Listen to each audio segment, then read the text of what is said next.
Praise the lord. ఈరోజు దేవుని వాక్యము ద్వితీయోపదేశకాండము 20వ అధ్యాయము 4వ వచనము. బెదరకుడి, రక్షించువాడు మీ దేవుడైన యెహోవాయే.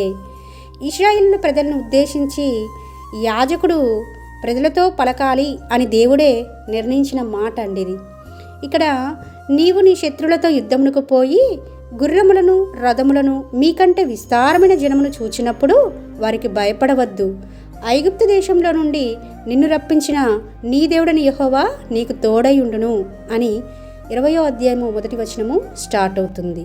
అంత మాత్రమే కాదు, ఇశ్రాయేలులారా వినుడి, నేడు మీరు మీ శత్రువుతో యుద్ధం చేయుటకు సమీపించుచున్నారు. మీ హృదయములు జంకనీయకుడి, భయపడకుడి, వణకకుడి, వారి ముఖమును చూచి బెదరకుడి.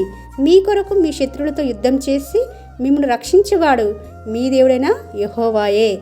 ఇవి యాజకుడు ఇశ్రాయేలును ఉద్దేశించి పలకాలి అని దేవుడు యాజకుని చేత పలికించిన మాట. అంటే శత్రుభయం ఉంది, యుద్ధానికి సమీపిస్తున్నారు. వారిని చూచినప్పుడు వారిలో భయం కలుగుతుంది, బెదురు కలుగుతుంది, నిరాశ చెందుతూ ఉంటారు. అలాంటి సందర్భంలో యాజకుడు వారందరినీ పురికొల్పవలసి ఉంటుందని ఇక్కడ దేవుడు స్పష్టంగా మనతో మాట్లాడుతున్నాడు.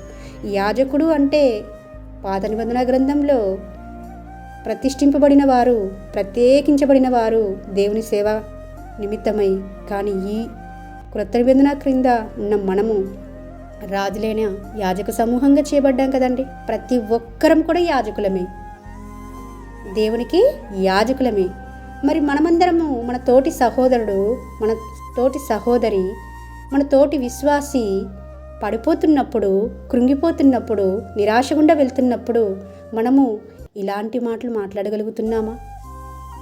వారి జీవితాలలో శ్రమ వచ్చినప్పుడు కృంగిపోయి ఉంటారు, శోధింపబడుతున్నప్పుడు కృంగిపోయి ఉంటారు, నిరాశ చెందుతూ ఉంటారు, దిక్కుతోచిన స్థితిలో ఉంటారు. మరి వారిని ఈ విధంగా పురికొల్పగలుగుతున్నామా? నీ పక్షమున యుద్ధం చేసేది నీవు కాదు, పోరాడేది నువ్వు కాదు. దేవుడని పక్షమున యుద్ధం చేసి నీకు జయాన్ని ఇస్తాడు. రక్షించే దేవుడు మన దేవుడు, కాపాడే దేవుడు మన దేవుడు. కాబట్టి కృంగిపోకు, నిరాశ చెందకు, ఆయన్ని ఆశ్రయించు, ఆయన యుద్ధకి వెళ్ళి మొర్రపెట్టు, నీవు విడుదల పొందుతావు అని మనము మన తోటి సహోదరుతోటి, మన తోటి విశ్వాసతోటి చెప్పగలుగుతున్నామా? ఈ విధంగా పురికొల్పగలుగుతున్నామా? రాజులైన యాజక సమూహంగా చేయబడ్డ మనందరి బాధ్యత అండి ఇది. ఒకప్పుడు అంటే ప్రతిష్ఠింపబడిన వారు యాజకులుగా ఉండేవారు. ఇప్పుడు మనల్ని ఆ చీకట్లో నుంచి ఆశ్చర్యకరమైన తన వెలుగులోకి నడిపిన ఆయన గుణాతిశయములను ప్రచురం చేయ నిమిత్తము రాజులైన యాజక సమూహంగా మనల్ని చేస్తూ వచ్చినాడు. ఆ యాజకత్వం బాధ్యత మనకు అప్పగిస్తూ వచ్చినాడు. మరి ఎంతవరకు మన బాధ్యతను మనం సక్రమంగా నిర్వర్తిస్తున్నాము? ఒక తోటి విశ్వాసి పడిపోతే లేపగలుగుతున్నామా? పురుకొల్పగలుగుతున్నామా? వాక్యం దగ్గరికి నడిపించగలుగుతున్నామా? అంటే దేవుని దగ్గరికి మరలా వారిని నడిపించడానికి ప్రోత్సాహపరచగలుగుతున్నామా? లేకపోతే ఇంకా కృంగిపోయేలాగా మన మాటల చేత బాధ పెడుతున్నామా? ఈరోజు దేవుడు స్పష్టంగా మాట్లాడుతున్నాడు. యాజకత్వ బాధ్యత మనకందరికీ అప్పగించి ఉంటుండగా ఈ విధంగా మనం కూడా ఉండాలని ప్రభు మన యొద్ద నుంచి కోరుకుంటుండగా ఆ విధంగా ఉండి ప్రభు యొద్ద నుంచి దీవెనలు పొందుకునేలాగన దేవుడు అట్టి రీతిగా మనందరినీ సిద్ధపరచాలని కోరుకుంటూ మీ సహోదరి ఎలిజబెత్ రాణి.